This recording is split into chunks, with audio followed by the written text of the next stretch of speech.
अस्सलाम वालेकुम viewers, welcome back to my channel. आज फिर हाजिर हुआ हूँ आपके अपने यूट्यूब चैनल स्टडी ऑनलाइन 1.11 में, जहां आपको दवाइयों के बारे में मुकम्मल इन्फॉर्मेशन मिलती है। तो वीडियो को एंड तक देखिए और चैनल को सब्सक्राइब करना ना भूलिए। तो चलिए दोस्तों, आज कुछ नया सीखते हैं। आज हम इकोस्पिरिन 75 mg टेबलेट के बारे में मुकम्मल जानकारी देंगे। सबसे पहले अगर हम बात करें इसकी कंटेंट के बारे में, तो दोस्तों एस्पिरिन में गैस्ट्रो रेजिस्टेंस होता है, इसलिए इसको एस्पिरिन गैस्ट्रो रेजिस्टेंस टेबलेट्स के नाम से भी जाना जाता है। यह टेबलेट जो ब्लड वेसल्स मतलब नसों में जो खून का क्लॉट बन जाता है, इसको बनने से रोकती है। साथ में ये एनसेड ग्रुप की दवा है जो सूजन नुमा दर्द के इलाज में भी इस्तेमाल किया जाता है। अगर हम इसकी यूजेस की बात करें तो एस्पिरिन सर दर्द को ठीक करने के लिए प्रयोग में लाई जाती है। टेंशन की वजह से सर में जो दर्द रहता है इसमें इस्तेमाल कर सकते हैं। साथ में अगर किसी को बुखार यानी फीवर है तो इसमें भी इस्तेमाल किया जाता है। आर्थराइटिस नाम की एक बीमारी है जिसमें आपकी हड्डियों की जॉइंट्स में दर्द होता है, सूजन हो जाती है। इसको ठीक करने के लिए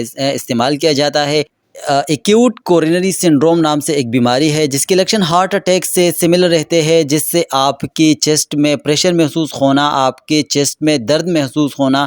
इस बीमारी के ट्रीटमेंट में भी डॉक्टर प्रेस्क्राइब करते हैं। अगर हम इसकी डोज की बात करें तो एस्पिरिन टेबलेट का जो डोज रहता है वो खाना खाने के बाद इस्तेमाल की जाती है। 24 आवर में आप एक टेबलेट इस्तेमाल करते हैं, राइट उसी टाइम जिस टाइम पे आपने फर्स्ट डोज लियो हो। सपोज फर्स्ट डोज आपने शाम को 7 बजे ली है, तो अगले दिन जो डोज आपने लेनी है वो आपने अगले दिन शाम 7 बजे ही लेनी है। और अगर हम इमरजेंसी कंडीशन की बात करें तो सर में दर्द के लिए 75 mg एस्पिरिन जो है वो बहुत ज़्यादा फ़ायदेमंद है और डॉक्टर जो है वो प्रेस्क्राइब भी करते हैं। अगर आपको ये वीडियो अच्छी लगी है, फ़ायदेमंद लगी है, तो वीडियो को कर दो लाइक और हमारे चैनल को कर दो सब्सक्राइब। Thank you. अल्लाह।